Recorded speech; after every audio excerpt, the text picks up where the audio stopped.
Swayam Prabha. Digital India. Educated India.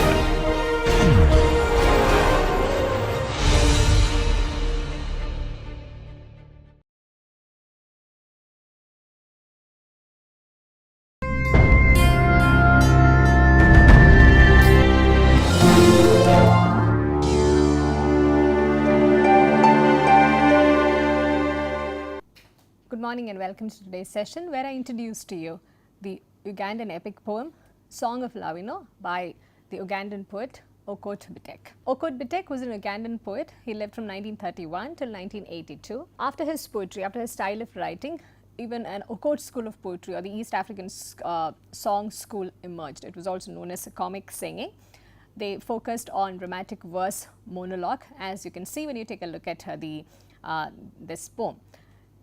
Bitek used to borrow many features from traditional songs, and he attempted to bring African forms, native African forms and traditions into his writings, and his highlight was on not using European traditions, to move away from the European traditions which he thought had begun to dominate most of the traditional forms which were prevalent in Africa. The major works of Bitek include The Lost Spear, a poem that was the first work that he had got published. He also wrote one long novel, Laktar, that was in 1953, and he worked on many issues related to social anthropology. And one of his important critiques of social anthropology in the context of Africa is African religions and Western scholarship.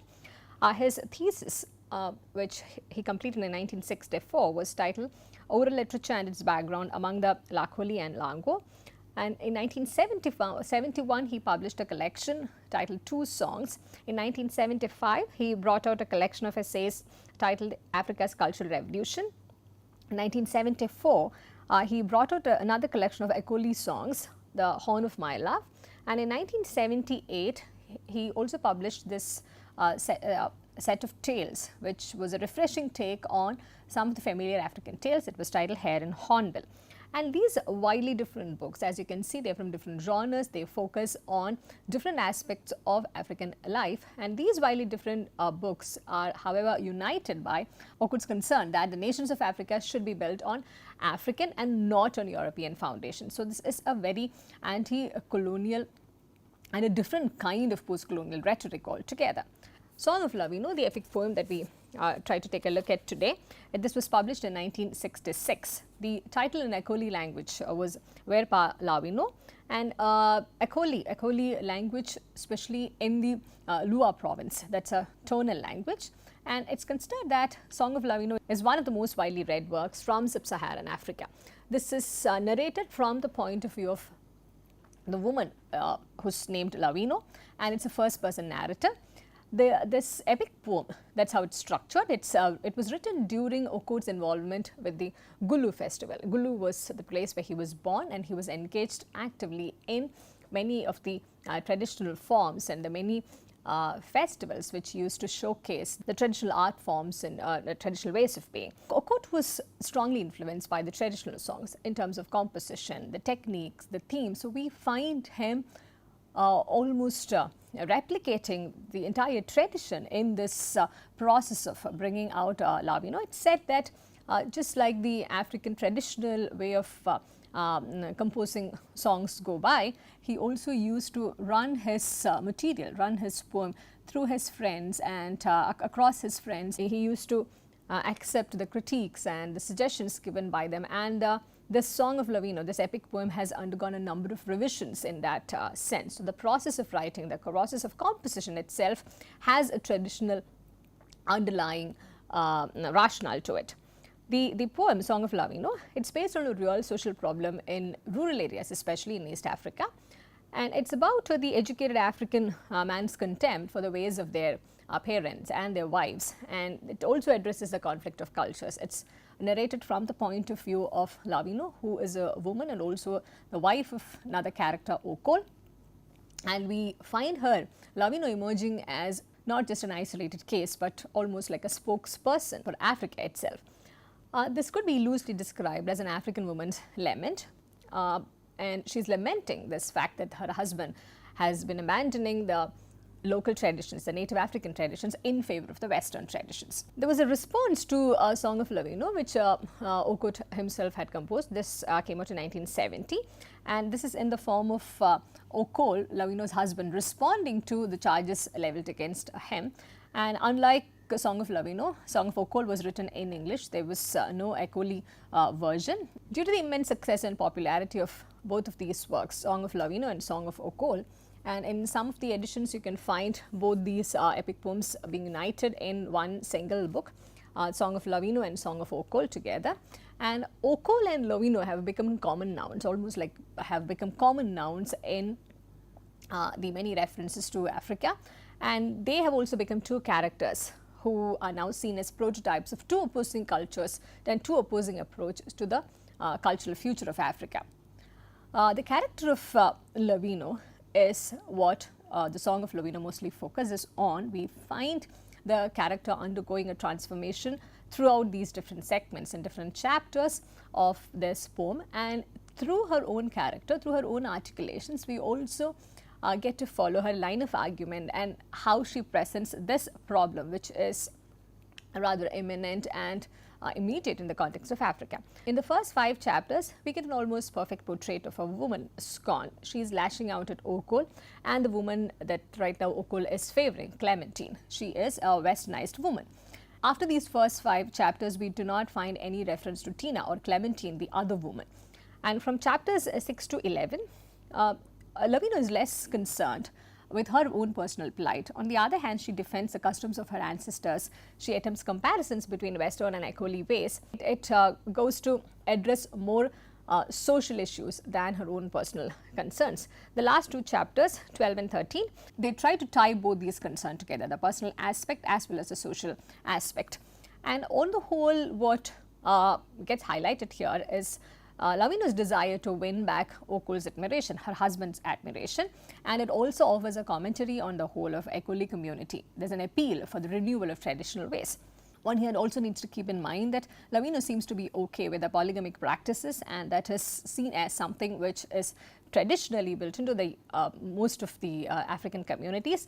So her problem with the other woman, Clementine, is not necessarily the polygamous relationship, but it's mostly focused on the westernized ways that Clementine represents and how Okot, her husband, prefers to choose the westernized ways over the traditional ways. Clementine is Okot's new westernized educated wife, and she is presented in stark contrast with that of Lawino. And one may have different opinions about the approach that Lawino has towards Clementine, about the different ways in the gender operates over here. We shall not be going into too many details of this. I will perhaps just introduce this point to you, introduce this entire body of writing to you for you to read, analyze and make your own judgment. The imagery in Song of Lawino is something that we shall briefly focus in today's lecture. We find that in Song of Lawino as well as in Song of Okot later on, we find Okot Bitek completely avoiding the stock of common images of English literature.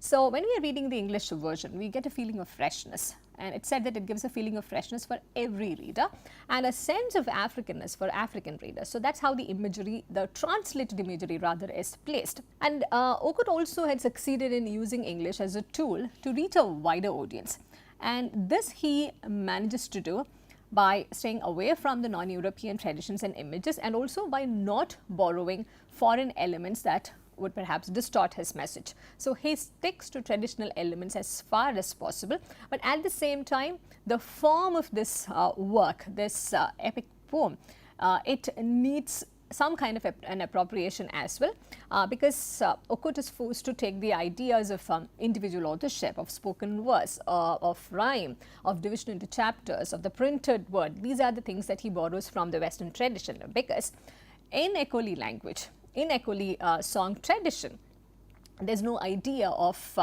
a long poem authored by a single person. Ekoli songs, though this work, Song of Lawino, is written in the traditional African song culture, the Ekoli songs themselves, they are just about 1 or 2 verses with musical accompaniment. There is no culture of writing, no tradition of producing a long poem or a long song. And the Ekoli songs are also not written down under one person's authorship. They're part of oral tradition. They continue to adapt themselves in various ways, and it's sung and adapted by singer after singer, and each singer is free to create in his own way or even change the song according to the setting, according to the context.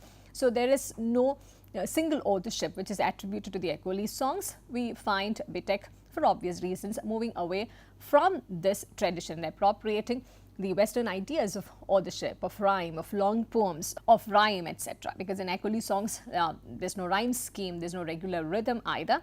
And Song of Lawino in that sense cannot be seen as a written version of an Ekoli song. On the other hand, Okot Bitek has aspired to do something bigger than that, not just a translation, but an adaptation of a tradition to new conditions of performance, and rather coming up with a new form itself. That's what Song of Lawino does in terms of looking at it in the context of world literature.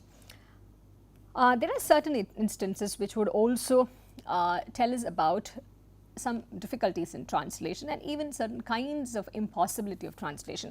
There's a refrain which keeps getting repeated in this poem. It is loosely translated as, "The pumpkin in the old homestead must not be uprooted." This is an adaptation of a proverb in Ekoli, but when this is translated into English, some commentators argue that the original meaning is entirely lost. The original context is entirely lost. One of the commentators who has also written an introduction to Song of Lawino and Song of Okot, G.A. Heron, he points this out, and this is how he tries to address the problem and try and interpret this poem for the non-African, non-Ekoli speaking audience. Pumpkins are a luxury food. They grow wild throughout Ekoli land. To uproot pumpkins, even when you are moving to a new homestead, is simple wanton destruction. In this proverb, then, Lawino is not asking Okot to cling to everything in his past, but rather not to destroy things for the sake of destroying them. Again, the refrain is used to emphasize an important idea the writer is putting across in the whole poem. Given that this is the refrain which appears almost throughout the poem, the pumpkin in the old homestead must not be uprooted, and the intention here is to directly engage with the African person, the African reader, who is familiar with the proverb and who is familiar with the context within which the proverb gets used. And it also serves the dual purpose of trying to engage with the English reader, but by trying to make him or her familiar with the many contexts within which proverbs or usages are placed, and also inviting the non-African reader to participate in this exchange of traditions, in this dialogue across traditions. There are certain sections throughout this poem where the vivid imagery is visible.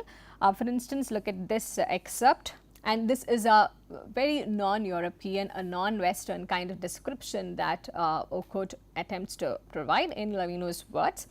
"Mad creature, her hair a burnt-out forest, her eyes shooting out from the head, a pair of rockets, serpent tongues, spitting poison, lashing crocodile tail." If you look at the imagery, those are taken from the native traditions. There are allusions that one could find as well. And for the African reader, this is essentially very, very native and something more familiar. The pictures, the imagery is more familiar than it is perhaps to a Western audience. It also has a different kind of a rhythm, which is not really part of the Western or European poetical scheme. It's a very lively, bouncing rhythm, keeping in tune with the African languages and also with the traditional forms of art and culture that they have. And in this excerpt, you sister from Okot, who grew in the open air, you're fresh, come, walk with me. So it is, there is a rhythm, but it is not in the conventional way. It's more like a bouncing, lively rhythm. Lawino comes across as someone who represents the African traditions, and she also comes across as someone who is not given to hypocritical ways of thinking. And she chooses this instance of the colonialists often talking about the dance culture in Africa and how they look down upon some of the dance forms, especially where there's a lot of nakedness involved. And she talks about how the colonialists gossip about the immorality of nakedness. And Lawino attempts a reasoned and balanced defense of dancing naked, which is an inherent part of some of the traditional African dance cultures. And this is how she talks about it. When the drums are throbbing and the black youths have raised much dust, you dance with vigor and health. You dance naughtily with pride. You dance with spirit. You compete, you insult, you provoke, you challenge all. And this is the kind of liberation that she attributes to that dance form, which is seen as immoral, which is seen as something to be despised by the Westerners. And she also continues to attack the Western form of dance, which is seen as more sophisticated compared to the traditional dance culture, dance forms of Africa. And this is what she writes. Each man has a woman, although she is not his wife. They dance inside the house and there's no light. Shamelessly, they hold each other tightly, they cannot breathe. And it may seem as, this may come across as an aberration that Lawino's character is using the same kind of language to talk back against the colonial. She's also here trying to look down upon the forms of Western dance. But one can also say that perhaps she's using this kind of a language to talk back to the colonialists, to the Western audience who typically tries to look down upon the African traditions. And she's trying to expose the hypocrisy which is inherent over here by drawing your attention to the skewed ideas of morality that are prevalent mostly in the West. And she also very directly exposes the hypocrisy of the West, where she talks about how her own likes, the ones like Lawino, they are not the one who despise others, but it is the West who always try to look down upon the Africans and also their ways of being. And in the character of Clementine, she finds some kind of a personal provocation to begin talking about this entire tussle. In Lawino's words, I do not understand the ways of foreigners, but I do not despise their customs. And she goes on to say, no white woman wishes to do her hair like mine because she is proud of the hair with which she was born. She talks about how it is the West who always has this hierarchical way of understanding traditions and cultures, how it is always the West which looks down upon Africa as something to be despised. And it is never a move, this sort of a negative move is never made by the African woman. There are multiple ways in which one can read this, and there are many debates that we can engage with in this context. But as I mentioned, the intention of this lecture is mostly to introduce this poem to you and to show you that there are alternate traditions. There are multiple ways in which one can talk about literature even from non-European and non-Western vantage points. And this is Lawino's appeal to Okot and other Africans. As mentioned before, Lawino ceases to be just one woman who is gone. She ceases to be this wife of Okot who is upset that Okot is now going after Clementine, a westernized woman. And Lawino becomes a spokesperson who is appealing not just to Okot but to other African men and women as well. And this is how she articulates her appeal. Listen, Okot, my old friend, the ways of your ancestors are good. Their customs are solid and not hollow. They are not thin. They are not easily breakable. They cannot be blown away by the winds because their roots reach deep into the soil. This is a statement which perhaps Bitek also is trying to make to fellow Africans and also to his Western audience. This assumes more significance when we try to see how, from a personal appeal, Lawino is able to move towards a wider cultural appeal to address a wider socio-historical problem, and the possibility of placing this entire poem within the discourse of anti-colonial and post-colonial writings. Just like the Song of Lawino attempts to address the cultural death of Okot as well as other Africans who are westernized, the response, Song of Okot, it tries to justify the cultural apostasy. When we read these two works together, we also get a sense of the current forms of dialogue, especially from the mid-20th century onwards, the kinds of dialogues which have been going on between the African voices and the non-African voices, predominantly the Western European voices. And this poem is perhaps can be seen as one of those works which give an entry point to the ways in which world literature can be read as a body of writing where different traditions and different traditions which perhaps do not see eye to eye in terms of history, in terms of culture, in terms of forms of writing, how they can also sit together to enable the emergence of a new way of looking at literature, interpreting literature, and ultimately interpreting culture itself. I hope this introduction is interesting enough for you to go take a look at different non-European traditions and cultural forms which are available, and how the translations have also been made available to us to understand and appreciate and interpret and compare in today's context. I thank you for listening, and I look forward to seeing you in the next session.